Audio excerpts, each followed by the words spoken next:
Salut tout le monde, c'est Bartholoméo Patrick. Alors on se retrouve aujourd'hui pour une nouvelle vidéo review figurine issue de la collection Hachette.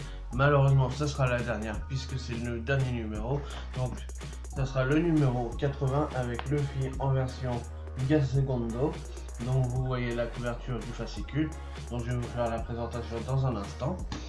Et ensuite je vous ferai la présentation de la figurine et une review détaillée de cette figurine de Luffy. Donc c'est parti, voilà. Donc ça sera la dernière malheureusement, comme je viens de vous le dire. Hachette collection se termine malheureusement, et puis surtout qu'il y a beaucoup de personnages, mais je vais revenir en fin de vidéo là-dessus. Donc pour l'instant on va faire la review du fascicule et ensuite la review de la figurine tout simplement, hein. Donc c'est parti pour cette review figurine de Luffy Gear-Secondo issue de la collection Hachette.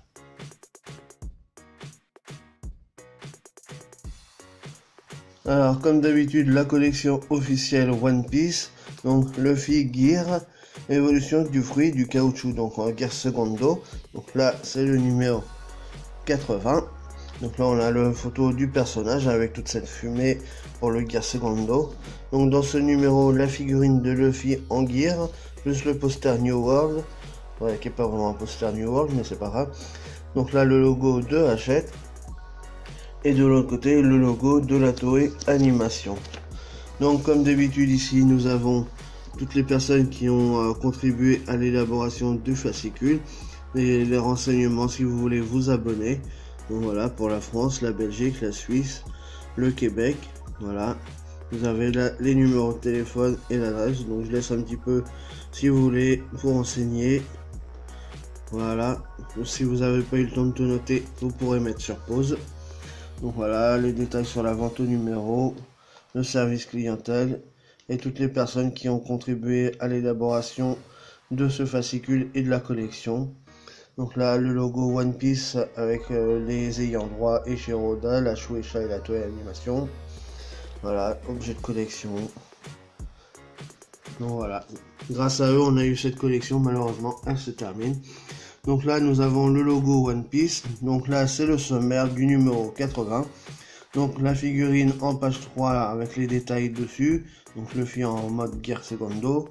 Le poster en page 4 à la conquête du One Piece. Et en page 6, le personnage de Luffy dans sa mode de Gear-Secondo. Et donc là, nous avons les traditionnels Mugiwara dans leur version Thriller Bark. Donc on va passer tout de suite à la présentation de la figurine, enfin aux petits détails, et ensuite dans le fascicule. Donc Luffy Gear-Secondo. En mode Gear-Secondo, Luffy passe à la vitesse supérieure. Donc la traditionnelle fiche d'identité, donc son nom Monkey D. Luffy, fonction pirate capitaine, âge 17 ans, équipage chapeau de paille. Alors, la vapeur qui émane de son corps est due à l'augmentation de sa pression sanguine. Pour déclencher le Gear-Secondo, Luffy se met en position accroupie. Point sur le sol, Luffy vient d'accroître le flux sanguin dans son corps. Donc voilà un peu la présentation de la figurine, à quoi elle ressemble. Donc on va voir ça un petit peu en détail dans un instant. Donc ensuite on a le traditionnel poster. Voilà. Donc on a Luffy en plein centre. Voilà. Avec tous les Mugiwara tout autour. Et donc les Mugiwara au moment où ils ont été rencontrés par Luffy. Donc ça c'est vraiment le Luffy du début de l'aventure. Quand il part pour justement partir à l'aventure. Donc là après on a Nami donc qui rencontre au tout début de l'aventure la chatte voleuse, Franky. Ensuite on a Zoro. Voilà, donc ça c'est vraiment à chaque arc du recrutement des personnages. Voilà, on a le petit Chopper, Usopp avec carottes, piment et oignons. Là on a Brook, Robin, Sanji. Voilà, donc sur chaque arc qui leur est dédié en fait. Donc vraiment le poster est vraiment très beau je trouve. Et ça reprend vraiment le début de l'aventure et au moment de chacun du début et quand Luffy décide de les recruter. À part Robin qui s'est recrutée par elle-même finalement. Mais ouais, je trouve que c'est vachement beau. En plus pour le final du fascicule et de la collection, donc ça rend un petit peu hommage à cette aventure de One Piece. Donc on va passer ensuite à la présentation du personnage. Donc Luffy Gear, suite à sa cuisante défaite face à Aokiji Kuzan sur l'archipel de Longring Longlang et soucieux de préserver ses compagnons sains et saufs, Luffy décide de mettre au point de nouvelles techniques de combat. Parmi celles-ci, le Gear Second, un procédé lui permettant d'augmenter sa force et sa mobilité. Il en fait usage pour la première fois sur Enies Lobby lors de son combat contre Blueno du CP9. Donc là, on a une photo du personnage utilisant ces nouvelles techniques. Le Gear Segundo a pour effet immédiat de décupler la force de Luffy. Donc là, on a la photo de Luffy en mode Gear Segundo qui est reprise justement la pose pour la figurine. Alors, Gear. Sur le toit du tribunal d'Enies Lobby, le combat entre Blueno et Luffy fait rage. La force et la rapidité de Blueno semblent lui donner l'avantage, mais c'est sans compter sur la ténacité du capitaine de l'équipage au chapeau de paille. En effet, suite à sa défaite face à Aokiji, Luffy a pris conscience qu'il n'aurait de cesse d'affronter des adversaires de plus en plus forts et que s'il ne progressait pas, il aurait du mal à venir en aide à ses compagnons. Il a donc élaboré une nouvelle technique lui permettant d'accroître sa force. Baptisé Gear Second, ce procédé consiste à augmenter la pression sanguine dans les membres du corps élastique de Luffy, à tel point que son corps rejette de la vapeur. Cette technique utilise énormément d'oxygène et d'énergie. Elle oblige donc Luffy à se nourrir plus qu'en temps normal pour reprendre des forces. S'il n'est pas utilisé raisonnablement et que toutes les ressources d'énergie de Luffy sont épuisées, le Gear Second peut causer une paralysie complète. Grâce à ses attaques imparables, Luffy parviendra à mettre à terre Blueno, dont la force est pourtant égale à celle de plus de 80 hommes. Ouais, donc là c'est quand même à Impel Down, donc ça n'a rien à voir avec Blueno, mais bon, c'est pas grave. Vitesse supérieure. Basé sur les attaques classiques de Luffy, le Gear Second lui donne la possibilité d'utiliser de nouvelles, plus puissantes et surtout beaucoup plus rapides attaques.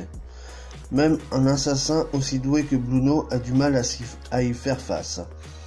Pour distinguer ces nouveaux coups, Luffy ajoute le mot Jet à ses attaques de base. Il commencera ainsi par asséner à Blueno un Jet Pistol que ce dernier ne verra pas venir. L'incroyable vitesse du coup de poing lui donne l'impression d'être invisible et son impact a l'effet d'un coup de canon. Il enchaînera avec un Jet Stamp, une attaque similaire au Jet Pistol, mais lancée avec la plante des pieds. Désemparé, Blueno utilisera une porte aérienne pour se réfugier dans un autre plan astral et surprendre Luffy, mais sans succès. Pour en finir avec ce combat, Luffy utilisera un Jet Bazooka à 2 points, tellement puissant qu'il réussira à briser le Métallium Diamant, la protection ultime de Blueno. Ironie du sort, Luffy a conçu ces nouvelles parades en observant les membres du CP9 utiliser les fameux 6 pouvoirs. Luffy n'hésite jamais à se mettre lui-même en danger pour secourir les membres de son équipage. Donc ça c'est juste après son combat contre Blueno, au moment où il va affronter justement Rob Lucci. Et là justement on voit Franky derrière, parce qu'il demande à Franky d'aller secourir Robin pendant que justement lui il va affronter Lucci. Blueno. Lorsque l'on découvre Blueno, il est barman sur Water 7. Il s'agit d'une mission sous couverture pour le compte du CP9, organisation secrète dont il fait partie. Il maîtrise les 6 pouvoirs, technique supérieure d'art martial au corps à corps, et sa force brute est égale à celle de plus de 80 hommes. Blueno possède également le pouvoir du fruit du portier qui lui permet de créer des portes n'importe où et ainsi se déplacer sans être vu, puis réapparaître où bon lui semble. Donc voilà pour ce fascicule, et donc comme je vous le disais tout à l'heure, c'est le dernier. Voilà le message de Hachette à la fin. Chers lecteurs, chères lectrices, la collection officielle One Piece figurine touche à sa fin. Nous espérons que vous avez eu autant de plaisir à la lire que nous avons eu à la réaliser. Merci de nous avoir été fidèles jusqu'ici, l'équipe Hachette Collection. Donc on a un joli dessin de trésor à la fin. Voilà, donc malheureusement c'était le dernier. Et ce qui est dommage, c'est qu'il y a encore énormément de personnages qui étaient possibles à faire. Et ce qui est dommage surtout, c'est que dans le tout premier fascicule, on avait la liste des personnages avec les équipages et on nous avait mis Marco à l'intérieur. Et malheureusement, Marco, il n'est jamais apparu. Donc ça, c'est dommage. C'est vraiment le truc le plus dommage de cette collection. Voilà.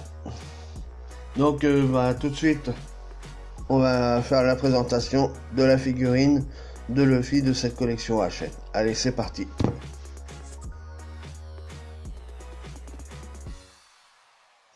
Donc voilà la figurine, hop là, je vais la prendre correctement.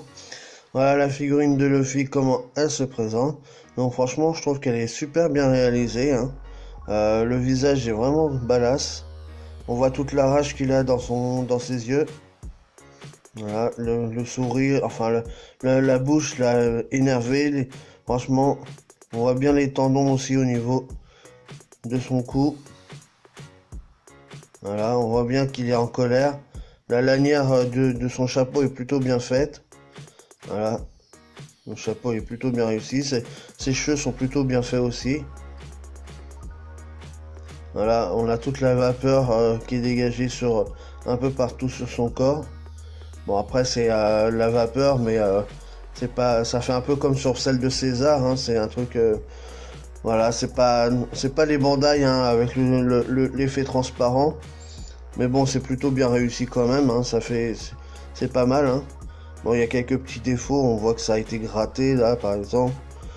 Voilà, bon, on voit quand même les bouts de jointure. C'est pas fait en un seul bloc, on voit tous les petits traits. Mais bon, dans l'ensemble, elle est plutôt réussie. Il y a un bon dynamisme sur la figurine. Voilà, les mains avec le poing rageur qui ressemble à une main, donc ça c'est plutôt bien fait. Voilà. La veste, elle est plutôt réussie aussi. Par contre, ouais, c'est partout, on voit toutes les jointures, donc ça c'est... Mais c'est spécifique à Hachette, je crois, hein. Voilà, non, mais sinon, les abdos sont plutôt bien faits. Dans l'ensemble, elle est plutôt réussie, hein. On voit toutes les pliures du pantalon, enfin du short. L'effet de vent sur la veste derrière.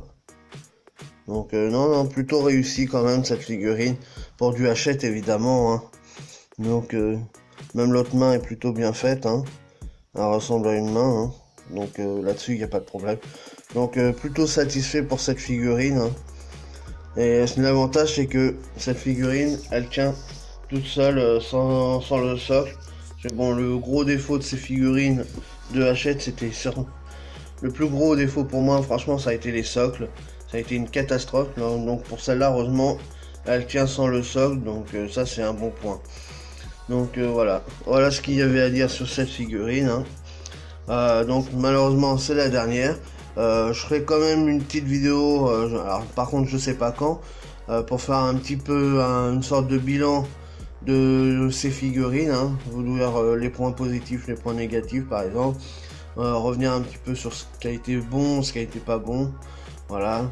Et comme on me l'a demandé aussi, peut-être refaire celle que j'avais pas fait au tout début de la collection, donc toutes les premières, de la première jusqu'à je sais plus quel numéro. Je crois que j'avais commencé la première que j'avais faite, c'était celle de Mihawk, je crois, ou Zoro après les 2 ans, je sais plus. Enfin, j'avais pas commencé au tout début de la collection, donc s'il y en a que ça intéresse que je refasse les figurines du début de la collection, dites-le moi dans les commentaires. Et voilà, comme ça, si vous voulez, je refais pour vous aussi. Pour vous et pour ceux qui veulent se lancer dans cette collection, parce que il est toujours possible de les acheter sur le site de Hachette. Donc si vous souhaitez avoir des figurines pour pas trop cher, à 10 € et que vous n'avez pas forcément les moyens de mettre dans plus d'argent sur d'autres figurines, donc c'est déjà un bon compromis quand même. Donc voilà, et puis il y en a certaines qui valent vraiment le coup, donc voilà ce qu'il y avait à dire sur cette review figurine de Luffy et dans l'ensemble. Donc dites-moi vraiment dans les commentaires ce que vous souhaitez pour la suite de ces figurines. Parce que j'ai aussi toutes les figurines qui sont derrière moi, hein, que vous pouvez apercevoir à chaque fois quand je fais mes vidéos. Donc toutes les figurines qu'il y a derrière, il y en a beaucoup que j'ai pas réalisé en vidéo aussi, hein, donc j'ai jamais fait les présentations. Donc s'il y en a que vous voulez que je fasse en présentation, il n'y a pas de souci. Vous me le mettez dans les commentaires et je me ferai un plaisir de faire les vidéos. Donc voilà, comme d'habitude, si vous avez aimé, n'hésitez pas à liker, à partager, à laisser des commentaires justement. Et voilà, à mettre des pouces bleus aussi parce que ça fait toujours plaisir. Et puis nous, on se retrouve pour de nouvelles aventures One Piece. Allez, salut tout le monde!